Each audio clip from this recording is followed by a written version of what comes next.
எவ்வளோதான் ஸ்டார்கள் நம்முடைய மனசில் இருந்தாலும் சரி, நமக்கு சூப்பர் ஸ்டார் யார்? இயேசு தான். ஹல்லேலூயா. அவர்தான் எல்லோருக்கும் ஒரு தலைவராக இருக்கிறார். ஹல்லேலூயா. அவரை பின்பற்றும் நாம் இயேசுடைய விசுவாசிகள்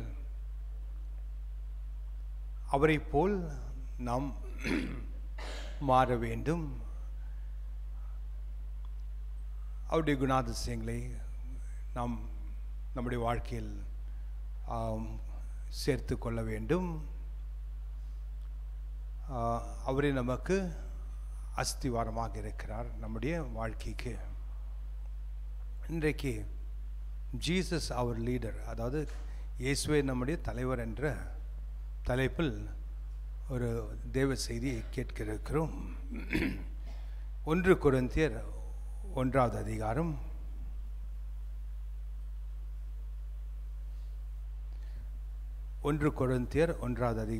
9வது வசனம் 10வது வசனம் வாசிப்போம். 1 கொரிந்தியர் 1வது அதிகாரம் வசனங்கள் 9 மற்றும் 10. தம்முடைய குமாரனும் நம்முடைய கர்த்தருமாகிய இயேசு கிறிஸ்து ஐக்கியமாய் இருப்பதற்கு உங்களை அழைத்த தேவன் உண்மையுள்ளவர்.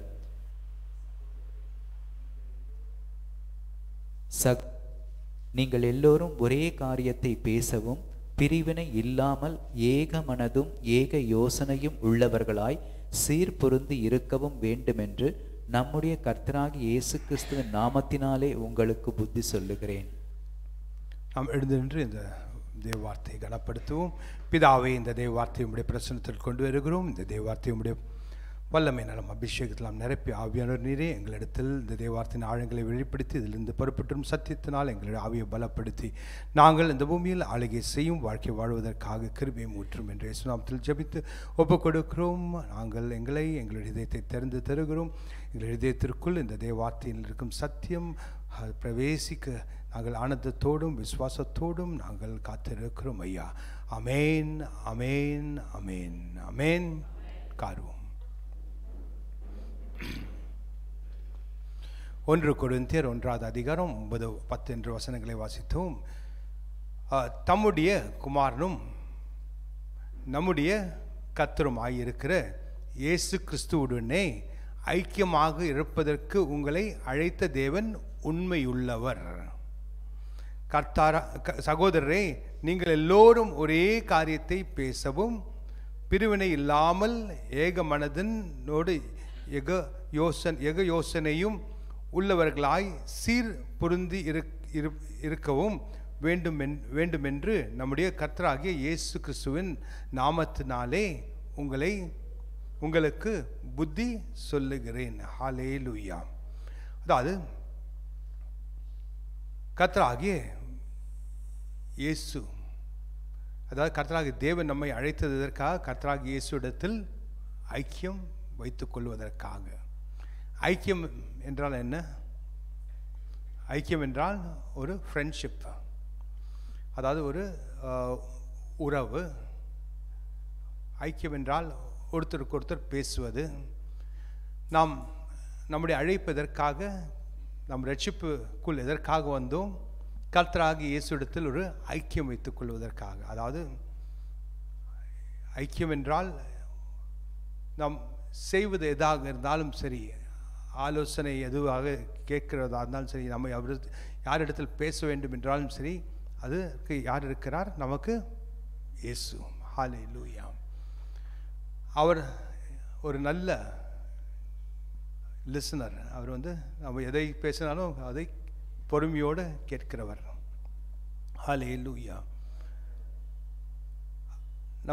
நாம் பேசும்போது அது ஒரு முனை பேச்சாக இருக்காது. கர்த்தராகிய இயேசுவிடத்தில் பேசும்போது அவர் நமக்கு என்ன செய்வார்? பதிலை தருவார். ஹல்லேலூயா. நம்முடைய இதயத்திற்குள் அவர் பேசுவார், ஆலோசனை தருவார், எச்சரிக்கையை தருவார், இதை செய், இதை செய்யாதே என்று. அதாவது அந்த அளவுக்கு நாம் கர்த்தரிடத்தில் ஒரு ஐக்கியத்தை வைத்துக் கொள்ளும் போதுதான் நம்முடைய வாழ்க்கையில் காரியங்கள் வாய்க்கும்.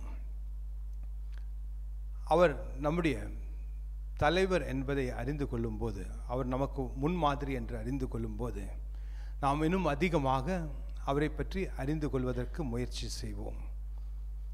கர்த்தராகிய இயேசுவுக்கு எது பிடிக்கும், எது பிடிக்காது, அவருக்கு எது சித்தமான காரியங்கள், எது சித்தம் இல்லாத காரியங்கள், இதையெல்லாம் இன்னும் அதிகமாக அறிந்து கொள்வதுதான் அந்த ஐக்கியத்திற்கு ஒரு ஒரு ஒரு முக்கியமான ஒரு அம்சமாகும். அதாவது நாம் ஒருத்தரிடத்தில் ஐக்கியம் வைத்துக் கொள்ள வேண்டும் என்றால், அவருக்கு பிடிக்காத காரியங்களை செய்தால் அவர்களுக்கு அந்த ஐக்கியம் முறிந்து போவதற்கு ஒரு ஒரு சான்ஸ் இருக்கிறது இல்லையா? அதனால் அந்த ஐக்கியம் வளர வேண்டும் என்றால் நாம் இன்னும் ரொம்ப ஜாக்கிரதையாக இருக்க வேண்டும், இந்த ஐக்கியத்தை இன்னும் வளர செய்வதற்காக. அதாவது அதே வண்ணமாக தான் மீதி இருக்கும் நம்முடைய இந்த பூமியில் இருக்கும் உறவுகளும், கணவன் மனைவி உறவுகள், இந்த பிள்ளைகளிடத்தில் இருக்கும் உறவு எல்லாம் ஒரு ஐக்கியம். அதுவும் வளருவதற்காக என்ன செய்ய வேண்டும்? ஒருத்தரை ஒருத்தர் இன்னும் அதிகமாக அறிந்து கொள்ள வேண்டும். அவர்களுக்கு பிடித்ததும் பிடிக்காதும் அறிந்து கொண்டு அதன்படி நடக்கும்போது தான் அந்த ஐக்கியம் வளரும். ஸோ கர்த்தராகிய இயேசு ஒரு காரியத்தை சொல்லியிருக்கிறார். எதை பிதா சொன்னாலும் அதை தான் நான் பேசுகிறேன், அதை தான் ஆவியானவர் செயலாக செய்கிறார் இந்த பூமியில் என்று. ஹல்லேலூயா. அதாவது அதில் ஒரு ஐக்கியத்தை காண்கிறோம். நாம் பேசுவது எல்லாமே பிதானவர் சொன்னதை தான் நான் பேசுகிறேன். நான் சொல்வதையெல்லாம் அதாவது ஆவியானவர் இதை செயல்படுத்துகிறார் உங்களுடைய வாழ்க்கையில், இந்த பூமியில். அதாவது இந்த இடத்தில் சகோதரன், நீங்கள் எல்லோரும் ஒரே காரியத்தை பேசவும் என்று சொல்லுவார். ஒரே காரியத்தை பேசுவோம் என்று சொல்லும்போது ஒரே மனதாக இருங்க, ஒரே சிந்தனையாக இருங்க என்று, ஒரே ஐக்கியத்தில் இருங்க, பிரிவினை இல்லாமல் இருங்க என்று. ஹல்லேலூயா. அதாவது ஒரு டிவிஷன், அதாவது ஒரு மனசில் ஒரு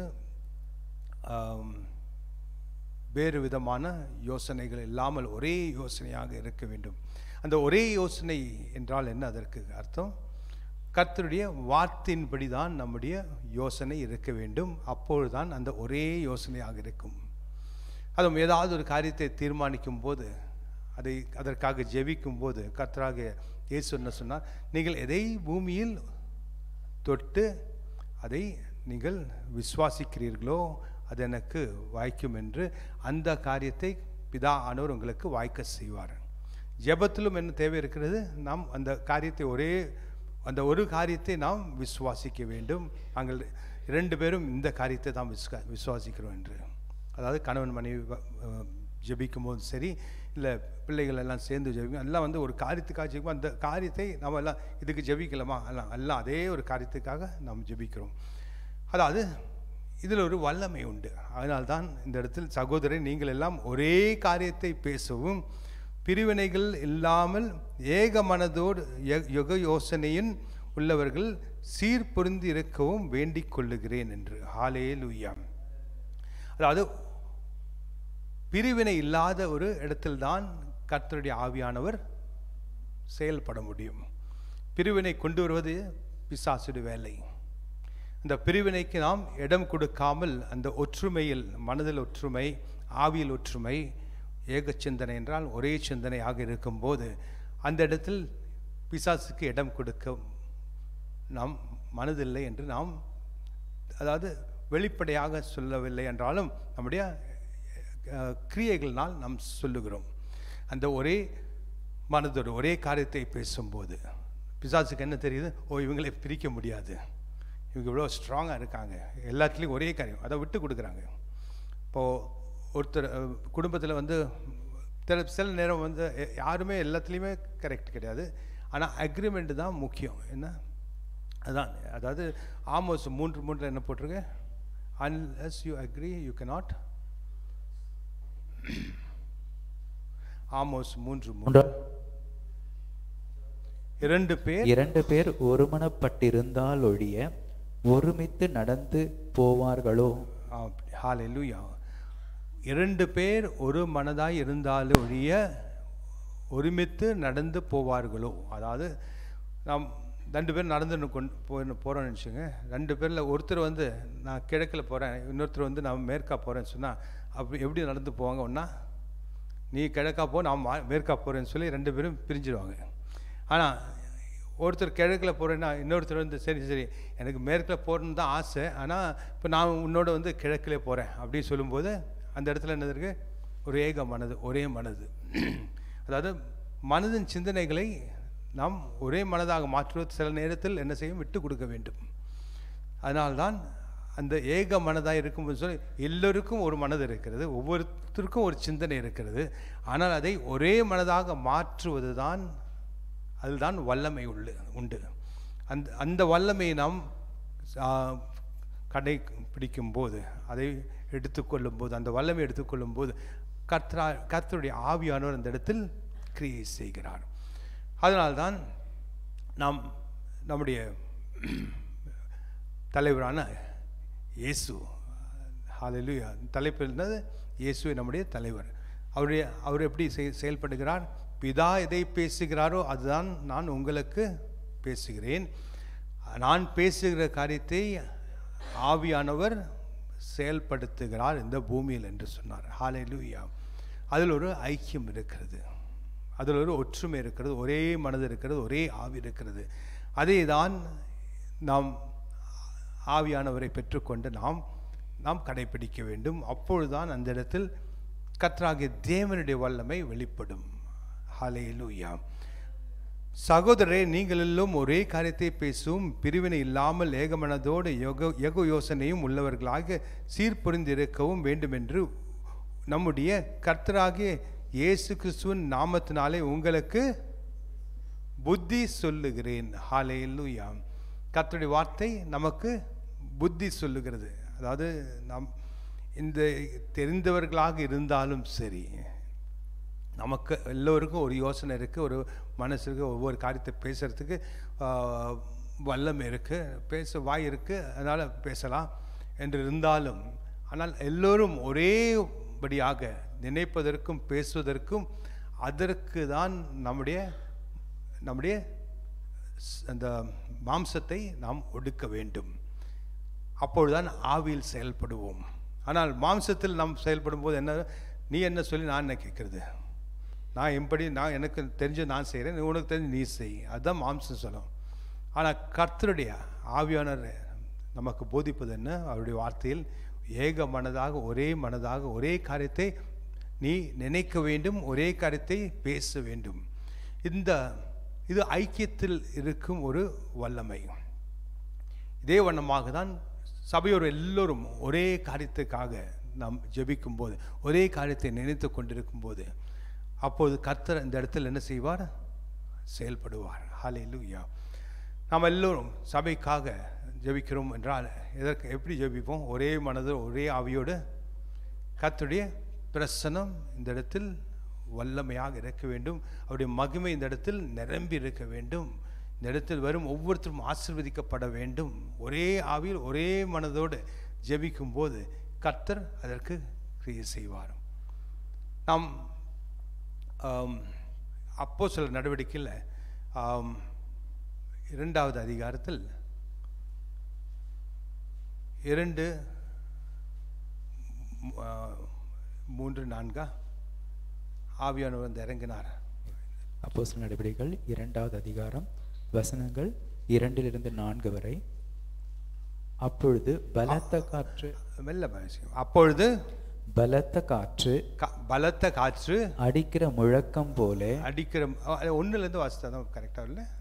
பெந்தகோஸ்தே என்னும் நாள், பெந்தகோஸ்தே என்ற நாள் முழுவதுமாக வந்தபோது அவர்கள் எல்லோரும், ஸ்கிரீன்ல இருக்கு பாருங்க, அவர்கள் எல்லோரும், பைபிள் இல்லாதவங்க ஸ்கிரீன்ல பாருங்க, ஒரே மனதோடு ஒரே இடத்திலே வந்திருந்தார்கள். என்ன இருந்தது அதில் முக்கியமான? ஒரே மனதோடு ஒரே இடத்தில் வந்திருந்தார்கள். வாசிங்க, மேலும் வாசிப்போம். அப்பொழுது பலத்த காற்று பலத்த காற்று அடிக்கிற முழக்கம் போல் வானத்திலிருந்து சடுதியாய் ஒரு முழக்கம் உண்டாகி அவர்கள் உட்கார்ந்திருந்த வீடு முழுவதும் நிரப்பிற்று. அல்லாமலும் அக்கினிமயமான நாவுகள் போல பிரிந்திருக்கும் நாவுகள் அவர்களுக்கு காணப்பட்டு அவர்கள் ஒவ்வொருவர் மேலும் வந்து அமர்ந்தது. அவர்கள் எல்லோரும் பரிசுத்த ஆவியினாலே நிரப்பப்பட்டு ஆவியானவர் தங்களுக்கு தந்தருளின வரத்தின்படியே வெவ்வேறு பாஷைகளிலே பேசத் தொடங்கினார்கள். ஹல்லேலூயா. அந்நிய பாஷையில பேசத் தொடங்கினாங்க. ஹல்லேலூயா. அதாவது ஆவியானவர் வந்து அந்த இடத்துல இறங்கிறதுக்கு ஒரே இடத்தில் ஒரே மனதோடு கூடியிருந்த போது ஆவியானவர் என்ன செய்தார்? அந்த இடத்தை நிரப்பினார். ஒவ்வொருத்தரையும் நிரப்பினார். ஹல்லேலூயா. ஒவ்வொருத்தரும் மேலும் அவருடைய அந்த என்ன இருந்து அக்னி நாவுகள் போல் வந்து இறங்கிறதை பார்த்துருக்காங்க, கண்களால் பார்த்துருக்காங்க. ஹல்லேலூயா. அதற்கு என்ன தேவை இருந்தது? அந்த இடத்துல 10 நாள் காத்திருந்தாங்க. அதற்கு பிறகுதான் இந்த அற்புதம் நடந்தது. அதற்கு என்ன தேவையாக இருந்தது? இந்த இடத்தில் ஒரே மனதோடு ஒரே இடத்தில் அவர்கள் ஒரே காரியத்தை விசுவாசித்து கொண்டிருந்தார். என்ன காரியம் விசுவாசித்து கொண்டிருந்தார்கள்? பிதா இயேசு சொன்ன காரியம், பிதா வாக்குத்தத்தம் பண்ணின அந்த வாக்குத்தத்தத்தை பெற்றுக்கொண்ட பிறகுதான் இந்த எருசலேமிலிருந்து நீங்கள் போக வேணும்.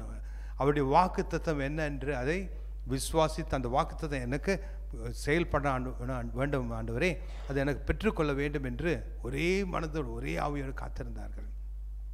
அந்த நேரம் சரியாக வந்தபோது, அந்த எல்லா மனது ஒரே மாதிரி வந்தபோது டக்குன்னு அந்த இடத்துல என்னாச்சு?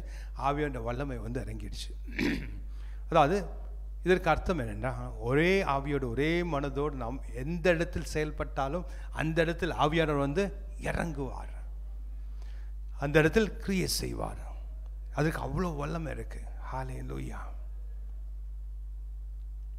இயேசு இடத்தில் பாத்துமேயு வந்தபோது அவன் குருடன் என்று இயேசு தெரிந்திருந்தார். அப்படி இருந்தும் பாத்துமேயே உனக்கு என்ன வேண்டும் என்று கேட்டார். பாத்துமேயே எனக்கு பணம் வேண்டும் நான் நினைச்சிருந்தா, கர்த்தர் இயேசு வந்து அவருக்கு குருடன் பாவம், அவருக்கு கண் பார்வை தான் தேவை இருக்குன்னு சொல்லி அவருக்கு அந்த அற்புதத்துக்காக ஜெபித்திருந்தால் என்ன ஆகிடும்? அந்த இடத்துல வந்து ஒரே மனதோடு ஒரே ஆவியோடு நினைக்காத பாத்துமை பெறாமலே போயிருப்பான். அதனால் பாத்துமை வந்த உடனே பாத்துமை உனக்கு என்ன வேணும் அப்படின்னு கேட்டார். அப்போ அவனுக்கு தேவையை சொன்னான், எனக்கு கண் பார்வை வேண்டும் என்று தெளிவாக சொன்னான். அப்போ உன்னுடைய விசுவாசத்தின்படி ஆகட்டும் அப்படின்னா, நான் அதுக்காக நானும் என்ன செய்கிறேன்? ஒரே மனதோடு இருக்கேன், ஒரே ஆவியோடு இருக்கேன், உனக்கு அதன்படி ஆகட்டும். இயேசு என்ன சொன்ன? அதன்படி ஆகட்டும் என்று சொன்ன உடனே அந்த இடத்தில் அவன் கண் பார்வையை உடனடியாக பெற்றுக்கொண்டான். எப்படி? ஆவியானவர் வந்து இறங்கி அந்த அற்புதத்தை செய்தார். அந்த இடத்தில் அந்த ஐக்கியத்தை, ஒற்றுமையை பார்க்கிறோம். ஹல்லேலூயா. ஆனால் ஒரே காரியத்தை, ஒரே ஏக மனத்தோடு ஒரே காரியத்தை நாம் நினைப்பதும் பேசுவதிலும் என்ன இருக்கிறது? ஒரு வல்லமை இருக்கிறது. குடும்பத்தில் கணவன் மனைவிக்குள் அந்த ஐக்கியம் இருக்க வேண்டும். அப்பொழுதுதான் கர்த்தருடைய ஆவியானவர் வந்து பயங்கரமான அற்புதங்களை செய்வார். ஹல்லேலூயா. எதை வேண்டி, அதாவது மத்தேயு 18வது அதிகாரத்தில் அதை வாசிப்போம். 19 மத்தேயு 18:19. மத்தேயு 18வது அதிகாரம் 19வது வசனம். அல்லாமல் உங்களில் 2 பேர் தாங்கள் வேண்டிக் கொள்ள போகிற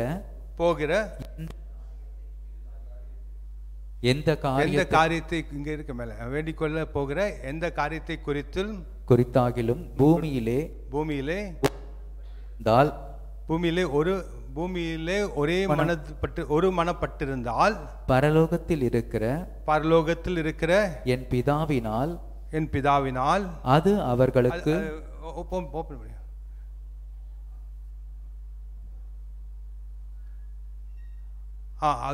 அது பரலோகத்தில் இருக்க என் பிதாவினால் அது அவர்களுக்கு உண்டாகும் என்று உங்களுக்கு சொல்லுகிறேன். ஹல்லேலூயா. எல்லாவலும் உங்களில் 2 பேர் தங்கள் வேண்டிக் கொள்ள போகிற எந்த காரியத்தை குறித்தும் பூமியிலே ஒருமனப்பட்டிருந்தால் பரலோகத்தில் இருக்கிற என் பிதா ஆனவர் அது அவர்களுக்கு உண்டாகும் என்று உங்களுக்கு சொல்லுகிறேன். ஹல்லேலூயா. அதாவது ஒரு மனதாக ஒரு காரியத்தை நாம் விசுவாசிக்கும் போது அதில் இருக்கும் வல்லமை. ஹல்லேலூயா. ஏக மனதோடு நாம் ஒரே பேச்சை பேசும்போது அதில் என்ன இருக்கிறது? வல்லமை இருக்கிறது. ஹல்லேலூயா. அதாவது இதுதான் முக்கியமான ஒரு காரியம். நாம் நம்முடைய தலைவர் இயேசு இடத்திலிருந்து கற்றுக்கொள்ள வேண்டியது. அவர் இந்த பூமியில் இருக்கிற வரையும் பிதாவே என்று சொல்லி கரங்களை உயர்த்தி அவரை நோக்கி வேண்டிக் கொண்ட உடனே அற்புதம் நடந்தது. ஹல்லேலூயா. லாசரஸ் எழுந்து உட்கார்ந்து 4 நாள் கழித்து. ஹல்லேலூயா. எல்லாம் என்ன இவ்வளோ ஸ்லோவாக போகிறீங்க, இறந்து இவ்வளோ நாள் ஆகுது, அவங்க புதைக்கவே செஞ்சுட்டாங்க, பரவாயில்ல, கண்டிப்பாக கர்த்தருடைய மகிமைக்காக அவன் எழுந்திருப்பான் என்று சொல்லி அவ்வளோ நிச்சயத்தோடு போனதற்கு காரணம் என்ன? ஒரே ஆவியில் ஒரே மனதோடு அந்த இடத்தில் வேண்டிக் கொள்ளும் போது அந்த இடத்தில் லாசரஸ் உட்கார்வான் என்று கர்த்தராகிய இயேசு அறிந்திருந்தார். ஹல்லேலூயா. அதாவது இது ஒரு அறிவாக மாற வேண்டும் நம்முடைய ஆவிக்குள். என்னது? அதாவது ஒரே மனதோடு ஒரே ஆவியோடு ஒரே காரியத்தை பேசும்போதும் நினைக்கும் போதும் ஜெபிக்கும் போதும் அந்த காரியம் நமக்கு வாய்க்கும், உண்டாகும், ஆவியானவர் கிரியை செய்வார் என்ற ஒரு அறிவு நமக்குள் இருக்க வேண்டும். அந்த அறிவின்படி தான் நமக்கு அற்புதம் நடக்கும். ஹல்லேலூயா. நமக்கு தெரியாத காரியம் இல்லை, தெரிஞ்சிருக்கலாம், சொல்லியிருக்கலாம், எனக்கு தெரியுமே முதல்லையே, இதுவரையும் தெரிஞ்ச பிரயோஜனம் இல்லை. இது ஒரு நம்முடைய வாழ்க்கையில் ஒரு செயலாக அதை நாம் கொண்டு வருவதற்கு நமக்குள், நம்முடைய ஆவிக்குள் இந்த அறிவு பதிய வேண்டும். அப்பொழுது என்ன செய்வோம்? அந்த ஒரே மனதை ஒரே காரியத்தை பேச ஒரே ஆவியில் இருப்பதற்கு நாம் முயற்சி செய்வோம். ஹல்லேலூயா. அதாவது தர்க்கம் செய்ய மாட்டோம். அந்த இடத்தில் ஒரு காரியத்தை அப்படியா, சரி சரி, இந்த மாதிரி இதில் ஒத்துன்னு நாம் போனால் தான் அந்த இடத்துல வல்லமை. ஆனால் அது தர்க்கம் பண்ணிவிட்டு இதை ஆர்கியூ பண்ணியிருந்தா அந்த இடத்துல பிசாசு தான் கிரியேசின்னு சொல்லி யாராவது ஒருத்தராவது விட்டு கொடுத்து அந்த இடத்துல ஐக்கியத்தில் போக வேண்டியது. ஹல்லேலூயா. அந்த ஐக்கியத்தில் ஒரே மனதோடு ஒரே ஆவியோடு இருக்கும்போது அந்த இடத்தில் அற்புதம் நடக்கும். ஹல்லேலூயா. 2வது பாயிண்ட்டுக்கு போவோம். 2 நாளாகவும் 7:1-3 வரை. 2 நாளாகவும் 7வது அதிகாரம் 2 நாளாகவும் 7வது அதிகாரம் 1, 2, 3 வசனங்கள் 1-3 வரை. சாலமோன் ஜெபம் பண்ணி முடிக்கிற பொழுது அக்கினி வானத்திலிருந்து இறங்கி சர்வாங்க தகன பலியையும் மற்ற பலிகளையும் பட்சித்தது. கர்த்தருடைய மகிமையும் ஆலயத்தை நிரப்பிற்று. கர்த்தருடைய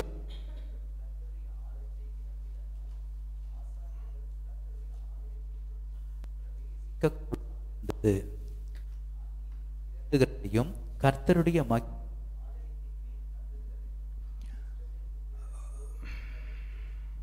அக்னி இறங்குகிறதையும் கர்த்தருடைய மகிமை ஆலயத்தின் மேல் தங்கியிருக்கிறதையும் இஸ்ரவேல் புத்தர் எல்லோரும் கண்டபோது தலைவரிசை தரையிலே முகம் குப்பர குனிந்து பணிந்து கர்த்தர் நல்லவர், அவருடைய கிருபை என்றும் உள்ளது என்று சொல்லி அவரை துதித்தார்கள். ஹல்லேலூயா. அதாவது சாலமன் ஜெபம் பண்ணி முடிக்கிற போது அக்னி வானத்திலிருந்து இறங்கி சர்வாங்க தகன பலியும் மற்ற பலிகளையும் பட்சித்து கர்த்தருடைய மகிமையும் ஆலயத்தை நிரப்பிற்று. ஹல்லேலூயா. கர்த்தருடைய மகிமை கர்த்தருடைய ஆலயத்தை நிரப்பினதனால் ஆசாரியர்கள் அவர்களுடைய ஆலயத்திற்குள் பிரவேசிக்க கூடாதிருந்தது. அதாவது முதல் நாம் காண வேண்டிய காரியம், சாலமன் என்ன செய்து கொண்டிருந்தார்? ஜெபம் பண்ணி கொண்டிருந்தார். ஹல்லேலூயா. அப்பொழுதுதான் அந்த இடத்தில் என்ன வந்தது? அக்கினி இறங்கினது. ஹல்லேலூயா. அதாவது நாம் ஜெபம் பண்ணும்போது அது எதற்காக ஜெபித்தார்? அவருக்கு முன்பாக அந்த தகன பலி வச்சிருந்தார். அதை வைத்து தான் அவர் ஜெபித்து கொண்டிருந்தார். யாரிடத்தில் ஜெபித்து கொண்டிருந்தார்? கர்த்தராகி தேவனிடத்தில் ஜெபித்து கொண்டிருந்தார். இதை நீர் ஏற்றுக்கொள்ளும் ஐயா என்று சொல்லி ஜெபித்து கொண்டிருந்தார். அந்த சாலமன் ராஜா அந்த வண்ணமாக ஜெபித்து கொண்டிருக்கும் போது அந்த இடத்தில் அக்னி, பரலோகத்திலிருந்து அக்னி வந்து அந்த தகன பலியை எரித்து அதை எடுத்துக்கொள்வதற்கு காரணம் என்ன? அவருடைய ஜெபம். இரண்டாவது, அவர் கர்த்தரிடத்தில் ஒரு காரியத்தை வேண்டிக் கொண்டார். கர்த்தராகிய தேவனும் அதற்கு இணங்கி அவருக்கும் அந்த தகன பலி அவருக்கு முன்பாக வைத்து அவர் சந்தோஷப்பட்டார். அவருக்கு சித்தமான காரியமாக இருந்தது அந்த தகனம். எதற்காக தகன பலியை தந்தார்? நாம் இதற்கு முன்பாக வாசிக்கும்போது அந்த தேசத்தில் இருப்ப ஒவ்வொருத்தருக்காகவும் அந்த தகன பலியை தந்திருக்கிறார். எல்லோருடைய பாவங்களையும் கர்த்தர் மன்னிக்க வேண்டும், கர்த்தர் அவர்களுக்காக காரியங்களை செய்ய வேண்டும் என்று ஒரே ஆவியில் அந்த இடத்தில் எல்லோரும் சேர்ந்து ஜபித்து கொண்டிருந்தார்கள். மனம் திரும்புதல் வேண்டும் என்று சொல்லி அந்த நேரத்தில் அந்த இடத்தில் என்ன வந்து ஒரு அக்னி வந்து இறங்கினது.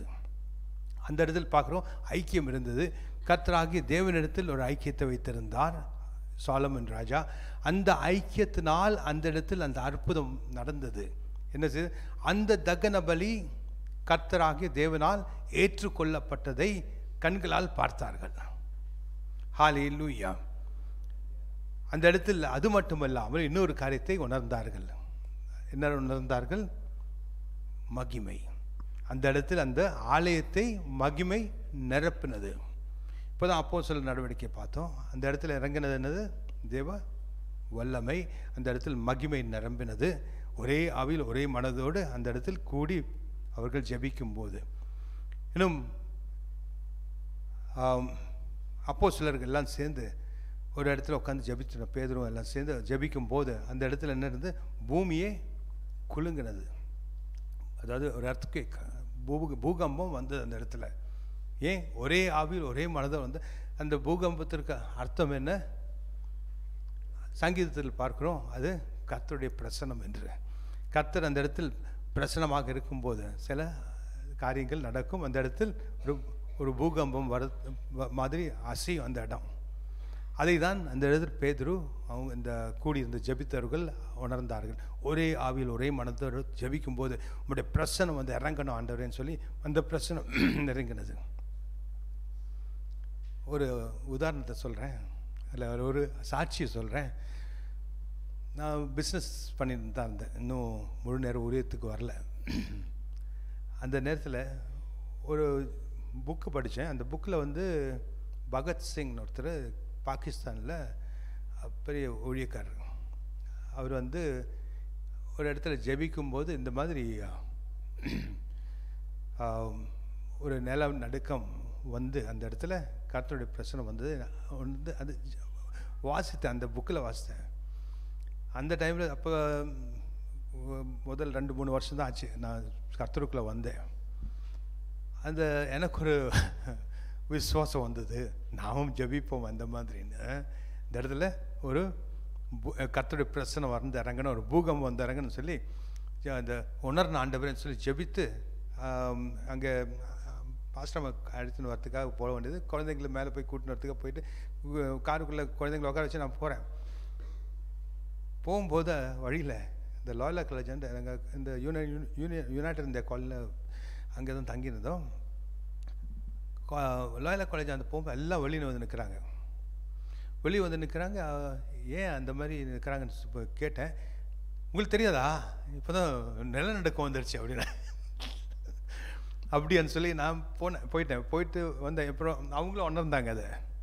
அப்புறம் அடுத்த நாள் காலையில் பேப்பரில் வருது, சென்னையில் வந்து நிலநடுக்கம் வரத்துக்கு சான்ஸே கிடையாது. It is not a seismic zone.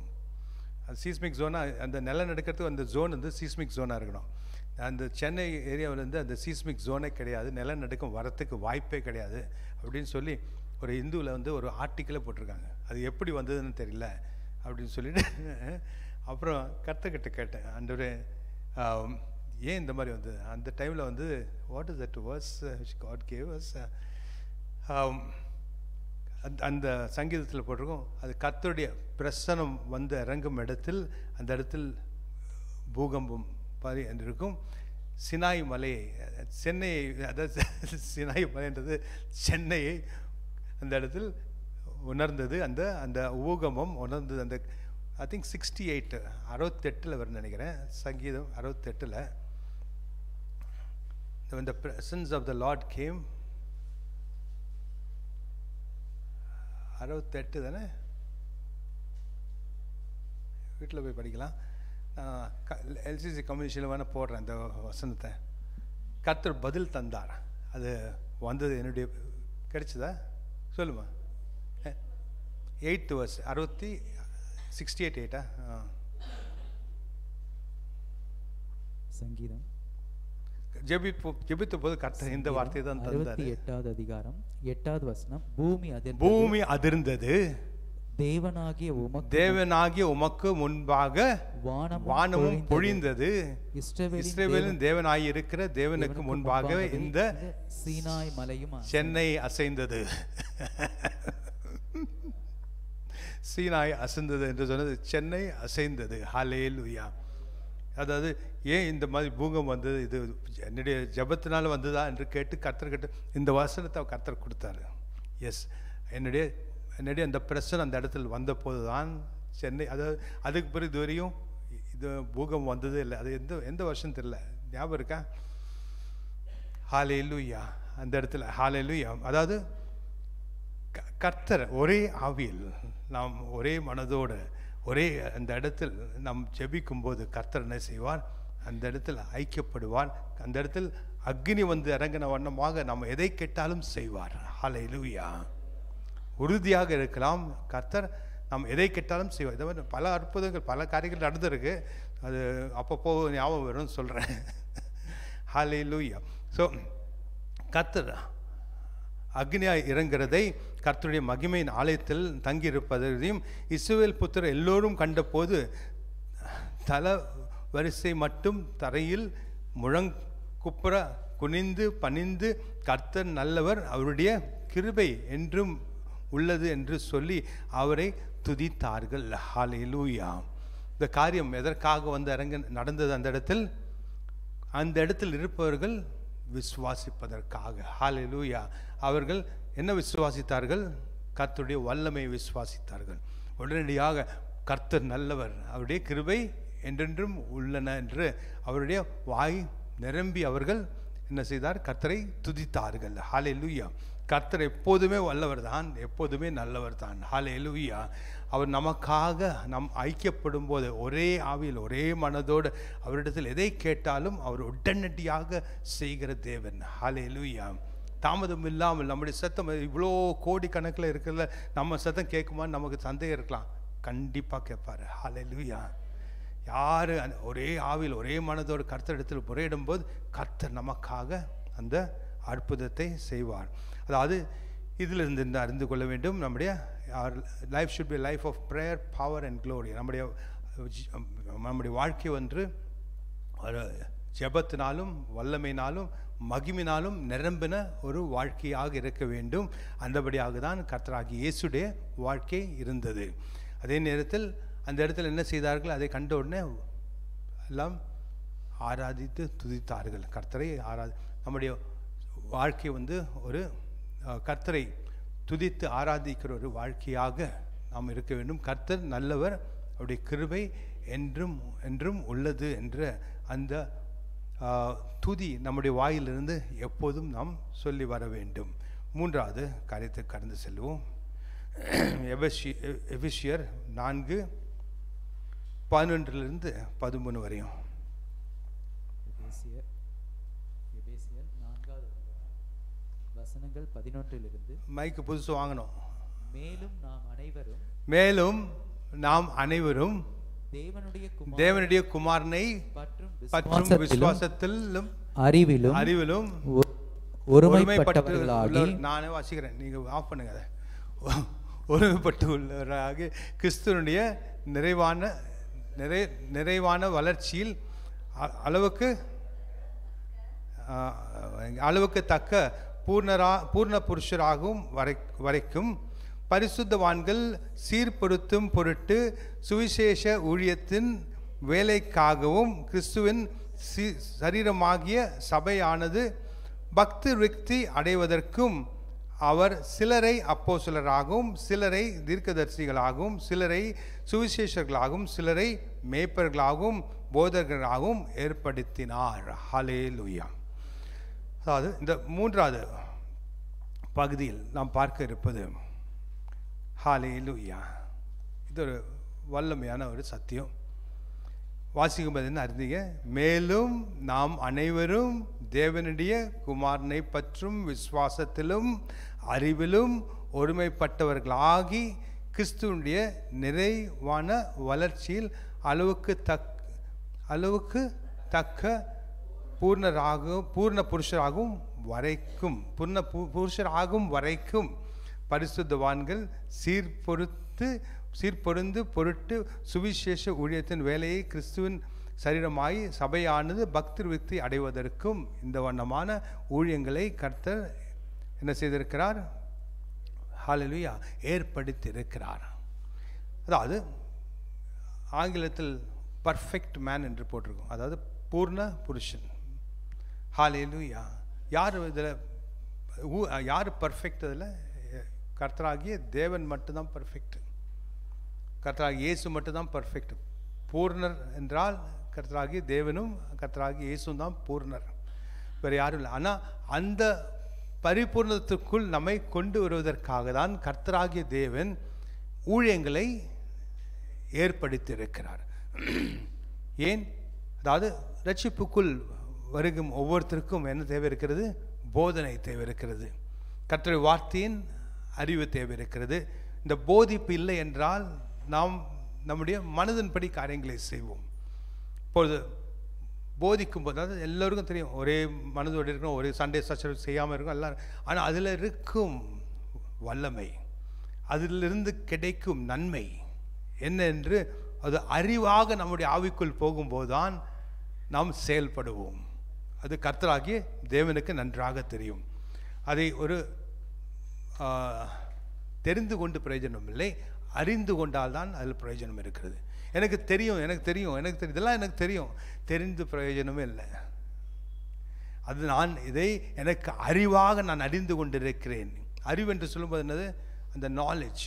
அது அறிவு என்ன செய்யும்?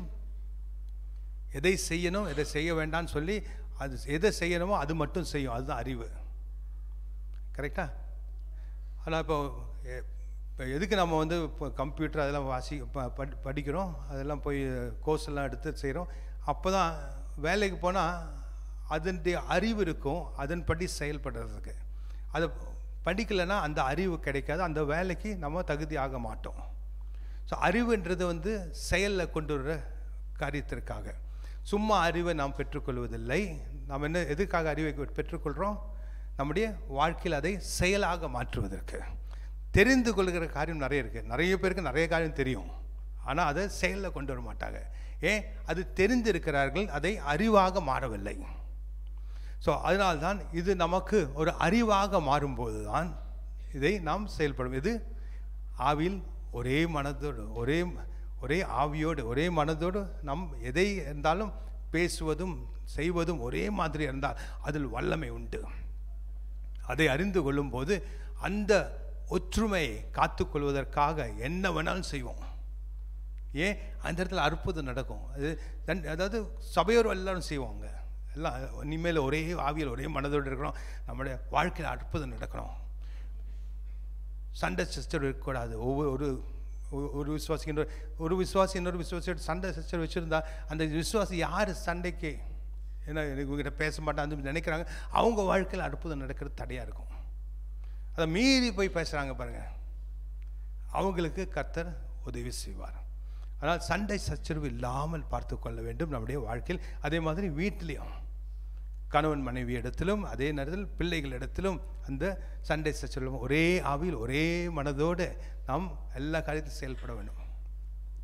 அதாவது பேரண்டிங் வந்து ஒரு ரொம்ப முக்கியமானது. இப்போ இருக்கிற பேரண்ட்ஸுக்கு பேரண்டிங்கே தெரியல. அது என்ன செய்கிறேன் உங்களே சொல்ல,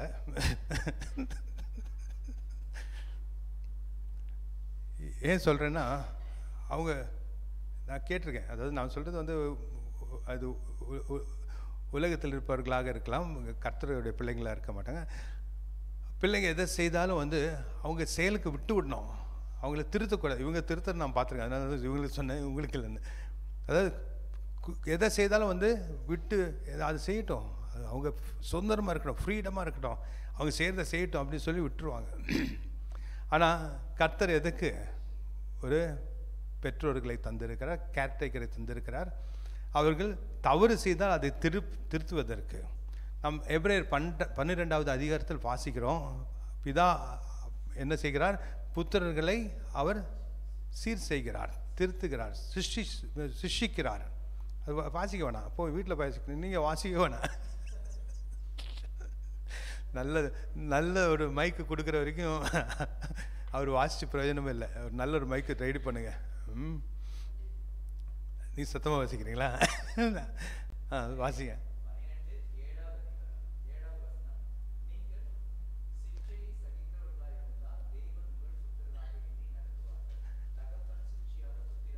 கரெக்ட், அது போதும். தகப்பன் சிஷ்யாத புத்திரர்கள் உண்டோ. ஹல்லேலூயா. அதாவது சிக்ஷைன்றது திருத்தல். அதாவது பேரண்டிங்கில் வந்து என்ன செய்யணும், பிள்ளைகளை திருத்துற பேரண்ட்ஸ் தான் உண்மையான பேரண்ட்ஸு. இஷ்டத்துக்கு விட்டு கொடுக்குறவங்க அவங்க வந்து பேரண்ட்ஸே கிடையாது. ஏதோ பெற்றுட்டாங்க, உலகத்துக்கு கொண்டு வந்துட்டாங்க, அவங்கள பற்றி ஒரு கரிசனம் இல்லை, ஒரு கேர் இல்லை, ஒன்றுமே இல்லை, அப்படியே எப்படி போட்டோம் அப்படின்னு விட்டுறாங்க. ஸோ அதனால் கர்த்தர் என்ன சொல்கிறார், கர்த்தராகிய தேவன் நம்மை குமாரனாக இருக்கும்போது நம்மை என்ன செய்ய திருத்துகிறார்.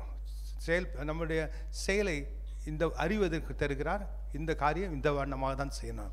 இதில் முக்கியமானது வந்து இந்த ஒரு பர்ஃபெக்ட் மேனாக, ஒரு பரிபூர்ண புருஷனாக மாற்றுவதற்காக தான் சபையில் போதனை. பரிபூர்ண புருஷன் என்றால் என்ன, அதுக்கு அர்த்தம் என்னன்னு தான் இன்றைக்கு நாம் இந்த வசனங்களிலிருந்து பார்க்க போகிறோம். இன்னொரு வாட்டி 11வது வசனத்தை வாசிப்போம், புரியுதான்னு பார்ப்போம். மேலும் நாம் அனைவரும் தேவனுடைய குமாரனை பற்றும் விசுவாசத்திலும் அறிவிலும் ஒருமைப்பட்டவர்களாகி இருந்து கிறிஸ்துவுடைய நிறைவான வளர்ச்சியில் அளவுக்கு தக்க பூர்ண புருஷராக வரைக்கும். ஹல்லேலூயா. என்ன செய்ய வேண்டும்? ஹல்லேலூயா. பரிசுத்தர்கள் சீர்பொருந்தி பொருட்டு சுவிசேஷ ஊழியத்தில் வேலைக்காகவும் கிறிஸ்துவின் சரீரமாய் சபையாக பக்தி விருத்தி அடைவதற்கும். ஹல்லேலூயா. அதாவது கர்த்தருடைய பரிபூர்ணம் நாம் பெற்றுக்கொள்ளனா என்ன, அதாவது பரிபூர்ணம் பெற்றுக்கொள்ளனா என்ன நமக்குள் இருக்க வேண்டும்? ஒரே ஆவியோடு ஒரே மனதோடு சண்டை சச்சரவு இல்லாமல் ஒரே காரியத்தை ஒரே மாதிரி செயல்படுத்துறதற்கு நாம் தகுதியானவர்களாக இருந்தால் மட்டும்தான் கர்த்தருடைய பரிபூர்ணத்தை பெற்றுக்கொள்கிறோம். இல்லைன்னா இன்னும் பர்ஃபெக்டாக, அதாவது எப்போ வந்து அதெல்லாம் தவிர்த்து நம்ம ஒரே ஆவியில் ஒரே மனதோடு அந்த ஐக்கியத்தை நாம் கடைப்பிடிக்கிறோமோ, அந்த ஐக்கியம் அந்த சமாதானத்தோட சந்தோஷத்தோட எந்த சண்டை சச்சரவு இல்லாமல் இருக்குமோ அப்பொழுது அந்த அந்த மனுஷன் வந்து பரிபூர்ண புருஷனாக மாறுகிறான்.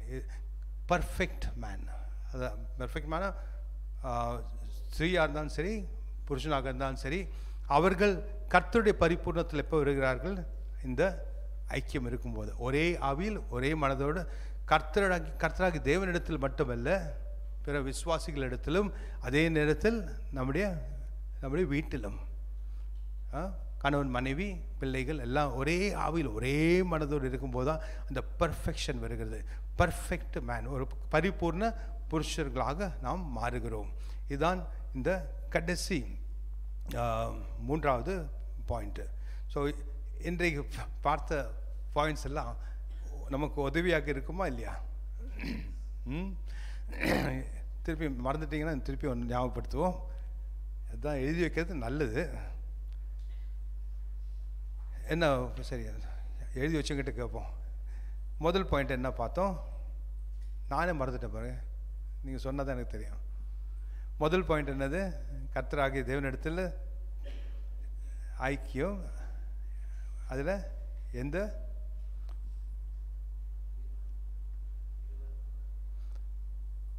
கர்த்தர் உண்மை உள்ளவர், அவரிடத்தில் நாம் ஐக்கியம் வைத்துக் கொள்ள வேண்டும். கர்த்தராகிய இயேசுவிடத்தில் ஐக்கியம் வைத்துக் கொள்ள வேண்டும். அதற்காக தான் நம்மை அவர் கர்த்தராகிய தேவன் அழைத்திருக்கிறார். நாம் அதனால் என்ன செய்ய வேண்டும்? கர்த்தர் நாமத்தின்படி, கர்த்தர் நாமத்தின் நிமித்தம் ஒரே ஆவியோடு ஒரே மனதோடு எந்த சண்டை சச்சரவு பிரிவினை இல்லாமல் நாம் என்ன செய்யும்? Perfectly join together. அந்த இடத்துல பாருங்கள், அது பரிபூர்ணத்தோடு செயல்படுவது போட்டிருக்கா இல்லையா? சீர் பொருந்திருப்பது, உள்ளவர்களை சீர்பொருந்தி வேண்டிக் கொள்கிறேன். அதாவது பிரிவினை இல்லாமல் ஏக மனதோடும் ஏக யோசனையோடும் உள்ளவர்கள் சீர்பொருந்தியவும் வேண்டிக் கொள்கிறேன். ஆங்கிலத்தில் வாசிக்கிறேன். I beseech you, brethren, by the name of the Lord Jesus, that you all speak the same thing, and there may no divisions among you, but that you be perfectly joined in the same mind and in the same judgment. அதாவது எதை செய்தாலும் ஒரே மாதிரி நினைத்து அதே மாதிரி செயல்படுவது தான் ஜட்ஜ்மெண்ட்னா. அது ஒரு தீர்மானம் எடுத்து அதன்படி செயல்படுவது தான் அந்த பர்ஃபெக்ஷனுக்குள்ளே, பர்ஃபெக்ட்லி ஜாயின் டுகெதர், அதாவது இந்த பரிபூர்ணத்துக்குள்ளே வருவது. அதனால தான் அந்த கடைசியில் அதே கர்த்தனை நம்ம பர்ஃபெக்ட் மேனாக, அதாவது பரிபூர்ண புருஷனாக இருப்பதற்கு முக்கியமான அம்சம் என்னது? இந்த ஐக்கியம். இரண்டாவது இதில் பார்த்த காரியங்கள், நம்முடைய வாழ்க்கையில் ஜெபம் இருக்க வேண்டும். அந்த ஜெபம் வல்லமையோடும் மகிமையோடும் இருக்க வேண்டும். அதுக்கு நம்முடைய வாழ்க்கையில் ஆராதனையும் துதியும் இருக்க வேண்டும். கடைசியாக பார்த்த காரியம், ஒவ்வொருத்தரும் கர்த்தராகிய தேவனை விசுவாசித்த ஒருத்தரும் ஆவியில் ஒருமனப்பட்டு இருக்கும்போது, அந்த இடத்தில் என்ன இருக்கிறது? ஆவியில் ஒருமனப்பட்டு இருப்பதற்காக தான் கர்த்தர் ஊழியங்களை வைத்திருக்கிறார், அதை போதிப்பதற்காக. அந்த ஆவியில் ஒருமனப்பாட்டை நாம் கொண்டு வரும்போது, ஆவியிலும் மனதிலும் ஒரே ஆவியோடு ஒரே மனதோடு செயல்படுவதற்கு நமக்குள் அந்த அறிவு வளரும் போது, அது அறிவாக மாறும்போது, அப்பொழுதுதான் நமக்குள் ஒரு பரிபூர்ணம் உண்டாகிறது. அப்போதுதான் கர்த்தருடைய பரிபூர்ணத்தை, கர்த்தராகிய இயேசுடைய பரிபூர்ணத்தை நாம் பெற்றுக்கொள்ளுகிறோம். ஹல்லேலூயா! அதுதான் ஐக்கியம் என்று சொல்லுகிறோம். இன்றைக்கு ஜீசஸ் அவர் லீடர், அதாவது இயேசுவே நம்முடைய தலைவர் என்ற தலைப்பில் தேவ செய்தியை கேட்டோம். நாம் எழுந்து நிற்போம், ஜெபிப்போம். பிதாவே,